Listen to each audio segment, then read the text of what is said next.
As a wholesaler, you're not close enough to the end result to get that fulfillment and the reward. On the advisor side, it's one of the great parts about the job that you get to see very closely the impact that you're having. Welcome to the Active Advisor Podcast, brought to you by Harbor Capital. Join us as we learn from pros who have helped thousands of investors live better lives. I'm Bryan Moore, and I'll be chatting with some of the brightest minds in the financial advisory business, bringing you insights on practice management and investment research that works for advisors and their clients. Joining me today on this episode of the Active Advisor Podcast is Anthony Zanetti.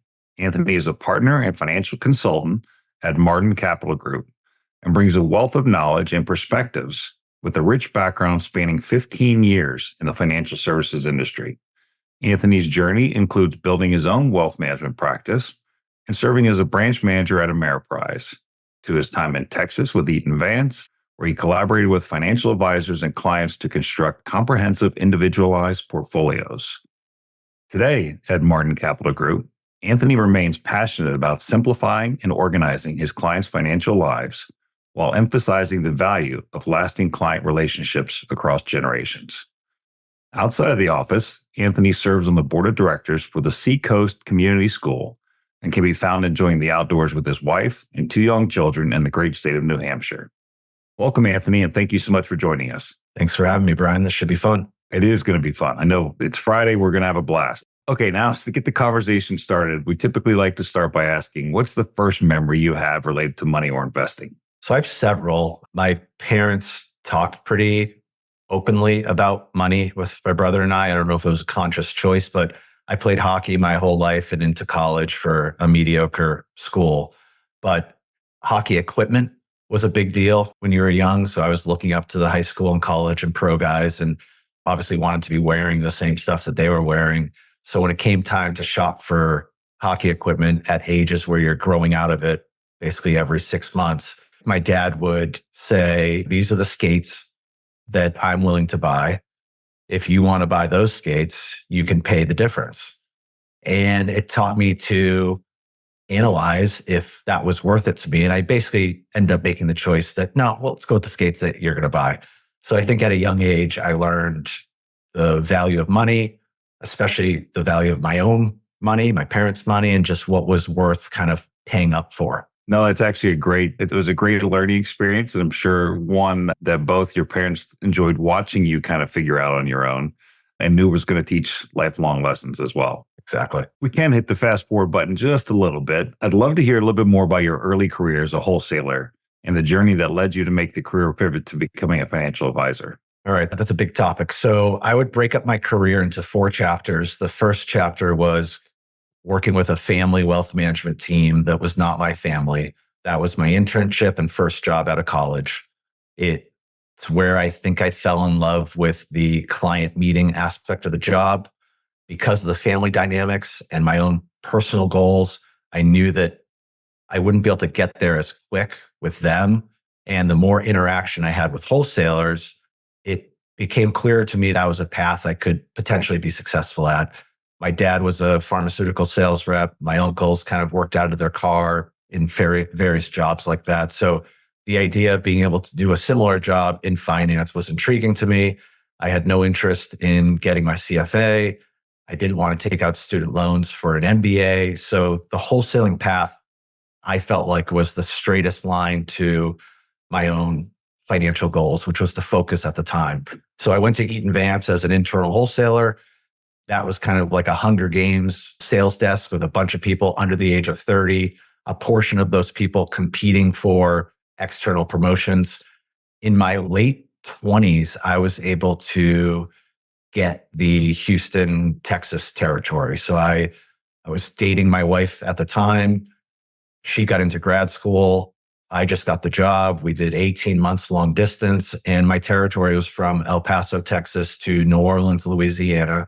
And my goal was to meet with as many financial advisors in that region. And I ended up, over time, it was hard, but being pretty good at the job. I increased sales and revenue in the territory, and I reached my own personal financial goals. And my wife and I were able to take care of a few things and get our foundation in order to make a long story short, and this was not as clear then as it is now, it became clear to me that if my only way of measuring my career success and personal success was the size of a paycheck, that if the paycheck changes or if the job changes, meaning becomes a lot harder for the same dollar, then that has an immediate impact on my essentially like my well-being. And that started to happen. I also realized that my scorecard of how I judged myself was different than maybe other people. So the people on stage at the end of the year that won the awards were incredibly talented and likely the hardest workers. But I felt like to be in the 1% of wholesalers, you could not be in the 1% in other areas of life. And I wasn't willing to do that. So I started, and I knew that like there was never going to be a corporation that said, okay, we're going to give out an award for the guy who had the most sales with the least amount of meetings or the most sales with the least amount of nights in a hotel room. But I started to think that way, efficiency, profitability, and creating this scorecard that worked for myself, my wife, and our family. And just to answer your question directly, it became clear that the only way I was going to be able to judge myself on a scorecard that I created was to become a business owner. So that's what led to the advisor journey. We can talk about a little bit maybe how I got from wholesaler to advisor, but that's in a nutshell. That took 7 years to figure that out. That's what happened. That even at 7 years, that's literally a lifetime for a lot of people. I think wholesaling is one of the toughest jobs out there. I did it for several years myself. It also can be one of the most rewarding if you are a people person and you like to kind of hear things and bounce ideas off people. But being able to kind of figure that out, especially spending a year and a half on your own down in Houston, I'm sure was quite the time. Want to hear, since you did have that time as a wholesaler, you did have the ability to talk to all of those advisors from El Paso to New Orleans, and that is quite a stretch. Want to hear, is there any specific thing that stuck out with you and helped shape your perspective and the approach you take with your clients now?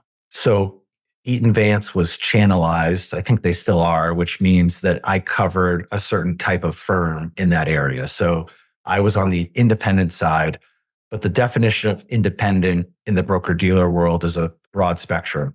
So I saw a lot of different advisors, from someone in a bank to someone at US Trust to then everything in between. And there were advisors that had small one-man shop businesses. And then there were advisors that were turning their practices into corporations and buying practices all over the country. I already had the mindset at the time that I was probably going to end up back on that side. So I think I just asked more questions and paid more attention because I was selfishly interested in the answers. And what I was most drawn to were the smaller businesses, the boutique businesses, the ones that had unique niches. Not necessarily, I respected the ones that were building into huge businesses, but it wasn't necessarily what I was most drawn to. It's also what I have interest in outside of our industry. So if you think about those restaurants in your town that have maybe 2 locations and everyone loves them and they've been around for 20 years, or a boutique hotel, or a small high-end construction company that isn't regional based, isn't nationwide, I started to become really interested in those mid-size firms with 12 or fewer employees. They were very clear about who they served. They did it very well, but they were also not working 80 hours a week and they were going home to their families. So that is what shaped what my goal became for what I was looking for and wanted to build. And because I had that experience, I think a lot of advisors, maybe it takes half their career to figure out what they actually want out of the job. I was able to go into it knowing what I was looking for. I think that's huge. I think one of the things that being a wholesaler, you really get to kind of, whether even if it's single channel or multi-channel, you get to have an hourglass window view into a lot of different practices and how they operate. And one of the things that I've talked to friends about, and we've talked to a couple of advisors who have been wholesalers before, that always intrigues me is that when you're wholesaling, how rough the job is, the hotel nights, the different places, the fast food, the everything else, the meeting with different personalities and sometimes egos. But is there one thing, and there's typically at least one that sticks out in your mind as being a lot harder than you initially kind of anticipated? So you're on the wholesaling side and you're kind of talking to all the advisors and you're like, I think maybe I could do that. Like I'm thinking in the back of my head, I'm collecting notes, we're thinking about it, I'm going, yeah, one of these days I can do that. And then all of a sudden you get in that seat and you're like, oh, this is a lot harder than I thought it was going to be. Two things. So first up is just when you're in a job where you're in it, I would say most people are in the wholesaling job because of the money aspect. Now, you do get to talk to people. You have some freedom working out of your car. You have the ability to potentially golf, fish, ski with clients. When you sign up, you can't make a lateral move to an advisor position. So when you voluntarily sign up for, in my case, a 60 to 70% pay cut, mentally, even if you're prepared, even if you had an advisor, even if you ran all the numbers, talked to every mentor that you had, it is still really tough to do that. That's my answer on the personal side. On the job side, I think I took for granted, and I don't know if this sounds obvious, but when you walk into an office as a wholesaler or a big office with a lot of advisors, everyone in that office knows why you're there. It's not a surprise when you bring up what your agenda is for that day. When you leave that world and all of a sudden your clients become anyone that you meet and anyone in the country, including neighbors, friends, and family, it is tougher to, in my opinion, I think some people are obviously incredibly gifted at it. It is tougher to turn situations like that into a business conversation. And I definitely didn't appreciate that at the time, that I was coming in like, I'm really good at relationship building, sales. I have a proven track record, but it's different when a company is putting your prospects in four walls and you're walking in and everyone knows why you're there. So I think that's probably my best answer to the question. It's a good one. I think I hadn't thought of that before or heard that one, because I think that definitely can be awkward and again, push somebody further out of their comfort zone. But would love to hear, is there one thing that, and maybe there isn't, that stuck out when you talk to an advisor? You're like, oh, I think I want to incorporate the way they do that when I'm dealing with my clients. Or is it more kind of an amalgamation, just a people? It's a combination of the buildup of little tidbits of information over time. I also, when you're wholesaling, you're in the car a lot. I think I listened to every Michael Kitces interview podcast, which also helped me build this framework, language, foundation of what my view of the financial advisor job is and who I was drawn to. Answer your question specifically, and this may not, but there was this differentiation in my mind of advisors who were smart and advisors who were intelligent. The highly, highly intelligent advisors, in my opinion, made the job more complicated than it needed to be, focused on areas that maybe the end client didn't care about as much, were hyper confident in their abilities to build portfolios and predict market outcomes, which is not what I was drawn to. The advisors that were smart, emotionally intelligent, relationship based, that's more my style and the type of practice and client relationship that I wanted to have. No, that makes sense. That makes sense. And I've heard that from other people. There's definitely, I think, with the growing specialization that you've seen, not just in advisors, but just in the whole financial community as a whole, there's definitely kind of a shift, I think, to becoming more emotionally intelligent with your clients and then being able to pick those services on the back end and work with that. Correct. You have to have the technical skills, but I don't think that's enough to be a successful advisor. But agreed. I think if you're going to grow the practice, you definitely grow your business. You definitely need to have that emotional side as well. So one of the things we're switching, kind of keeping on that emotional theme, when we spoke earlier this week, you mentioned that you like to use your parents as an example of how when you're working with retirees and how you're encouraging them to fly first class, which is something that I was like, it kind of stuck with me throughout since our previous call. And I'm like, I like that. I would love to hear more about how you're turning these lifelong savers, i.e. like your parents, into spenders in retirement. First off, I think when people hear spending can mean different things to different people. It could be charitable goals. It could be gifting to family. It could also be just buying things that you have never purchased in your life. So if I were to sum this up in general, most of our clients, granted, we have a lot of different segments, but we have a lot of clients who are first generation millionaires. They worked at the same company for a long time. They built their wealth by just being diligent savers from a young age and getting the benefits of compound interest.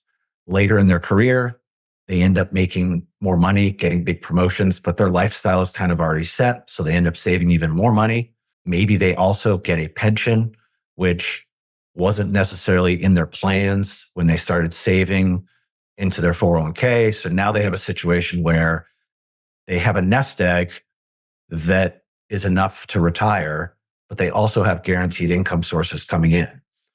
So it's a really interesting and fun conversation to be able to sit down with an individual, a couple, or a family and say, your situation, lifestyle in retirement has the potential to be greater than what you've had the last 30 years, which a lot of people don't think will happen when they go into retirement. They're thinking about, what can we remove? What can we cut out?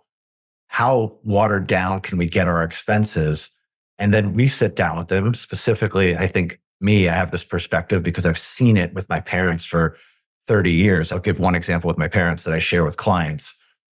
I grew up in a house where the way I learned how to shop for a car at a young age. So you get consumer reports, you pick the segment of the vehicle that you want, you circle the vehicles with the best maintenance and longevity track record, then you go purchase that vehicle, you get a car loan or you pay cash and you drive it for a number of years, then you give it to your son, in that case me, then I give it to my brother.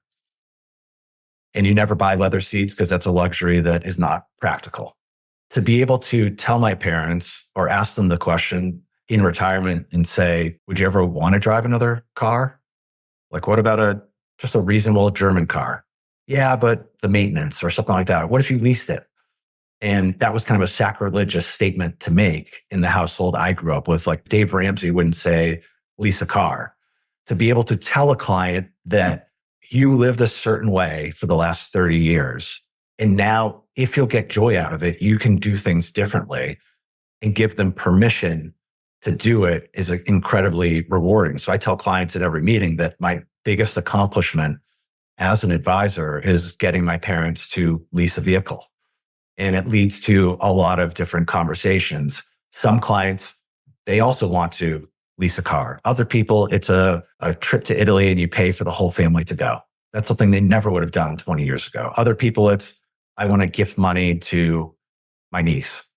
So I'm guessing there'll be other follow-up questions, but that's the concept. No, and that's a great concept. I think in previous podcasts, we talked to somebody who and they coined a term, the live it list. And I think that really, what you're speaking to really kind of brings that back to my mind, because you're enabling them, or definitely kind of walking them through kind of that third phase of life and telling them you can do more.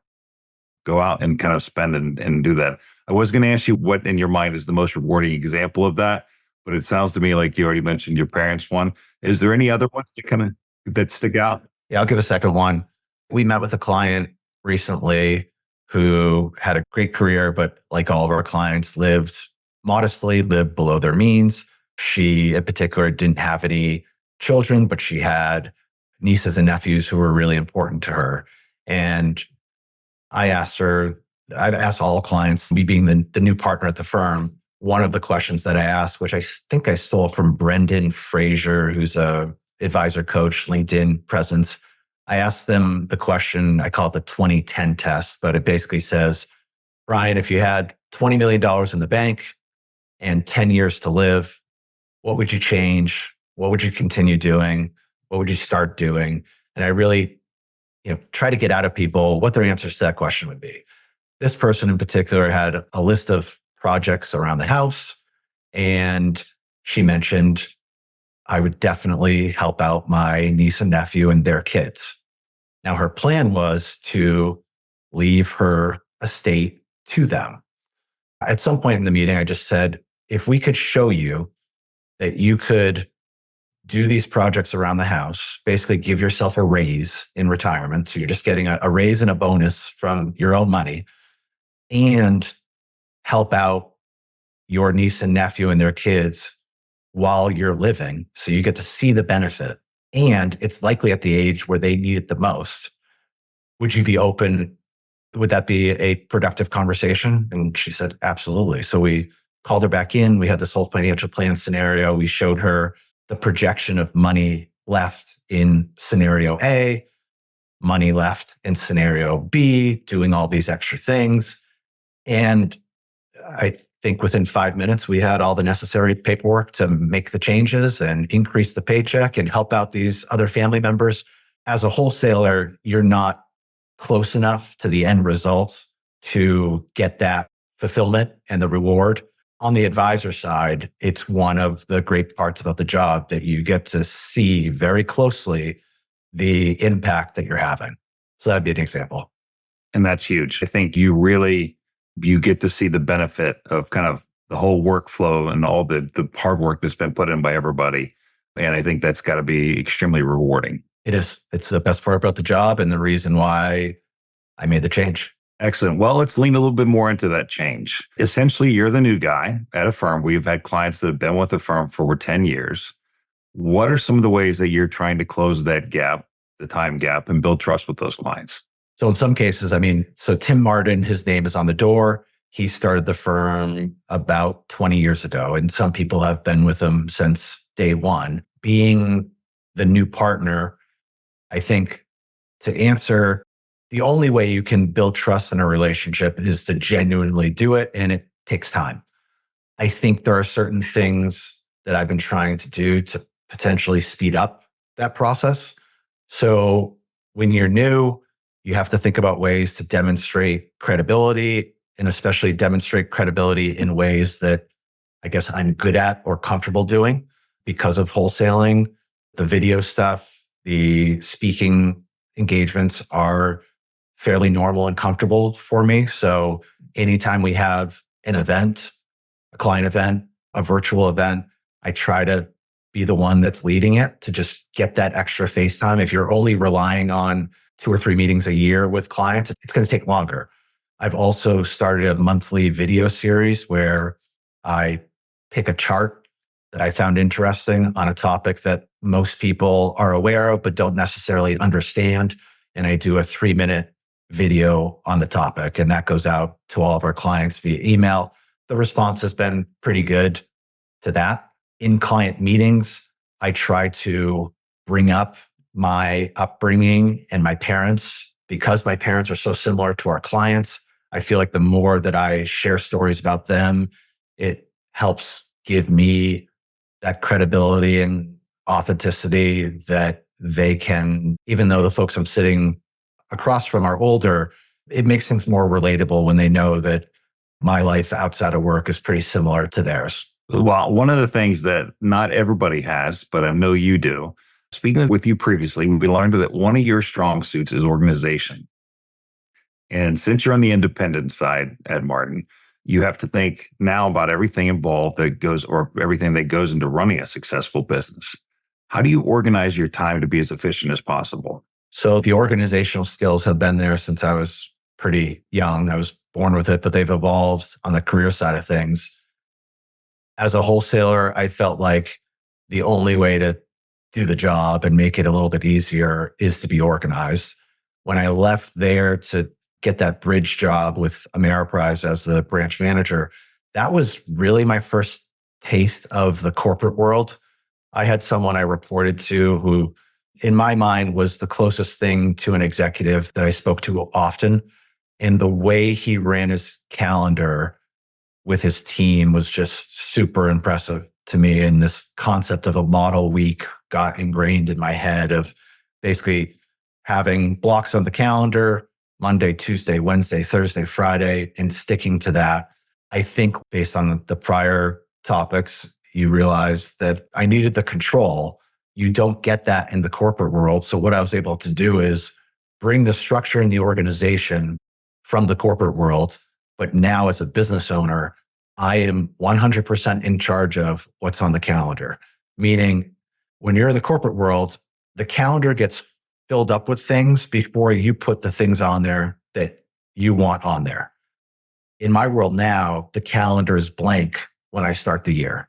So the first thing I do is put on the personal side of the job or my personal side of life.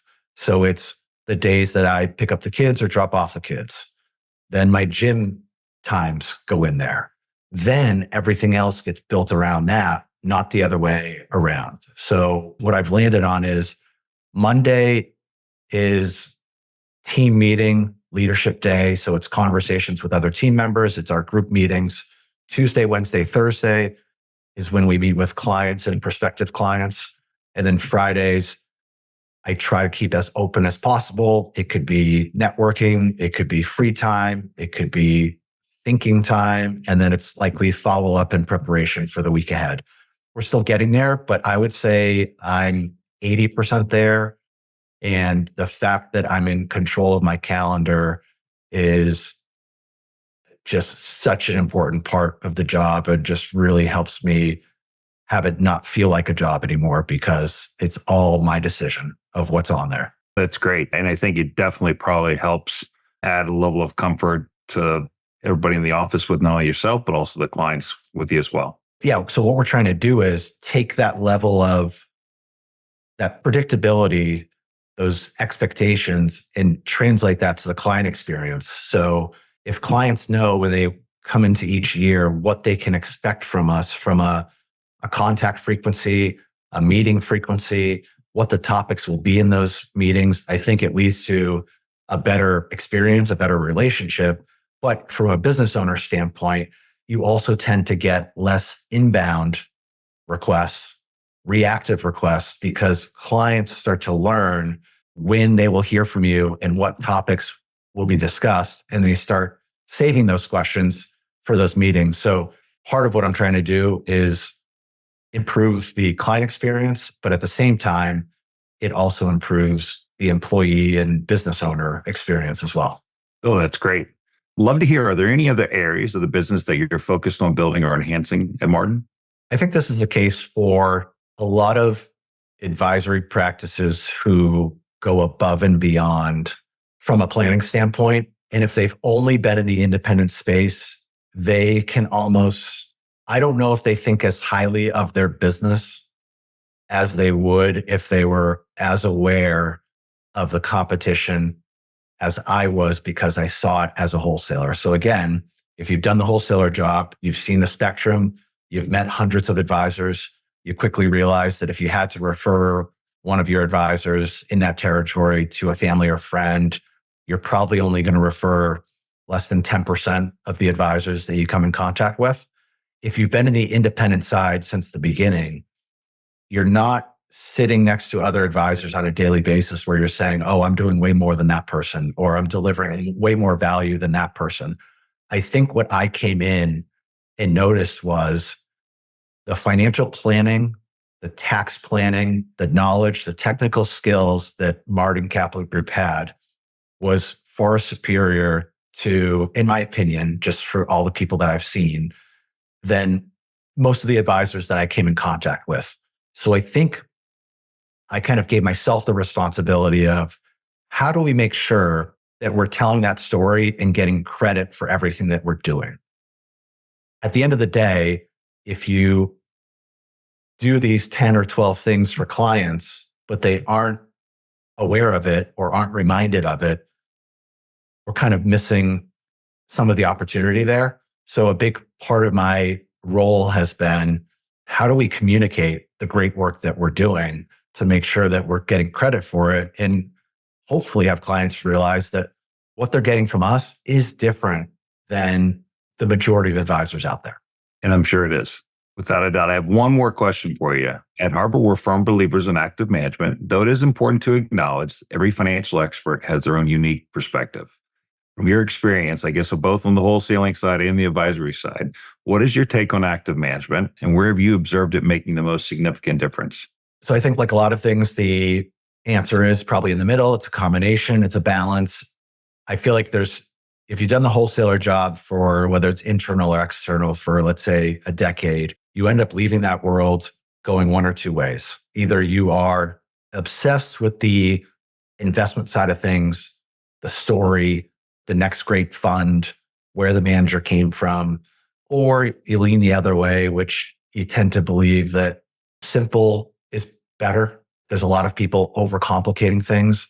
I'm leaning that way, but from an active passive standpoint, I think the answer is a combination. I always try to use analogies with clients that would resonate. It's like building a house and selecting materials. If the material you're selecting at different price points results in a better home, a higher quality home, a nicer home, then it's worth paying for. But if it doesn't have any impact to the quality of the home, the resale value of the home, then maybe you should make a different decision. So that's how I try to think about it. Well said. Thank you for joining us on the Active Advisor podcast. How can people find you? Thanks for having me. You can find me at mardincapitalgroup.com and my LinkedIn page, which is Anthony Zanetti. I don't think there's too many others. Thank you very much. Let me know. I want to give you a deep breath now, because we're going to go into the 60 seconds with Anthony Zanetti. Let me know when you're ready. Ready. Nickname. Z. Hobby. Kids, if there's any time. Fitness. Profession if you weren't in finance. Architect. Pickleball or hockey. Pick one. Now, close to 40. Pickleball. Messy desk or clean desk? Clean. What's the best professional advice you've ever received? Start big and go small. If you could eat only one food for the rest of your life, what would it be? Pasta with meat in it. Biggest risk you've ever taken? Leaving a job where I was doing well and well rewarded financially for something that was different. What never fails to make you laugh? Watching The Office with my wife. What's something you wish you were better at? Golf. What piece of advice would you give your younger self? Trust your gut. What's one question you think all clients should ask their financial advisor? Do you have an investment portfolio and do you manage it the exact same way that you're going to manage our money? Most rewarding part of the job? Helping turn lifelong savers into spenders in retirement. Favorite way to get active? Go to the gym before my family wakes up.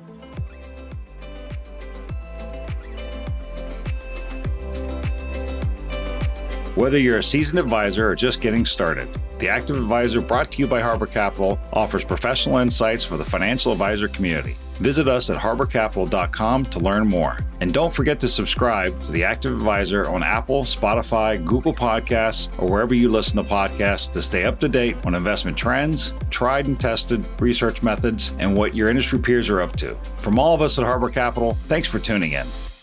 And now for important disclosures. This material is for informational purposes and is not intended to be relied upon as a forecast, research, or investment advice, and is not a recommendation, offer, or solicitation to buy or sell any securities or adopt any investment strategy. The opinions expressed are as of 11th of March 2024 and are subject to change. The opinions expressed by the speakers do not necessarily represent the views of Harbor Capital Advisors, Inc. The information and opinions contained in this material are derived from proprietary and non-proprietary sources deemed by Harbor Capital Advisors, Inc. to be reliable and are not necessarily all-inclusive and are not guaranteed as to accuracy. This material may contain forward-looking information that is not purely historical in nature. Such information may include, among other things, projections and forecasts. There is no guarantee that any of these views will come to pass.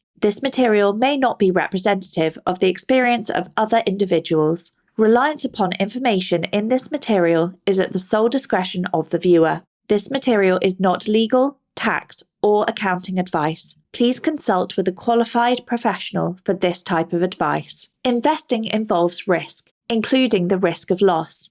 Stock markets are volatile and equity values can decline significantly in response to adverse issuer, political, regulatory, market, and economic conditions. Fixed income investments are affected by interest rate changes and the creditworthiness of issuers. As interest rates rise, the values of fixed income securities are likely to decrease. Specific companies and issuers are mentioned for educational purposes only and should not be deemed a recommendation to buy or sell any securities. Any companies mentioned do not necessarily represent current or future holdings of any investment products. Harbor Capital Advisors Inc. does and may seek to do business with companies covered in this podcast. As a result, listeners should be aware that the firm may have a conflict of interest that could affect the objectivity of this podcast. This material is prepared by Harbor Capital Advisors Inc. Harbor Capital Advisors Inc. is not affiliated with Mardin Capital Group.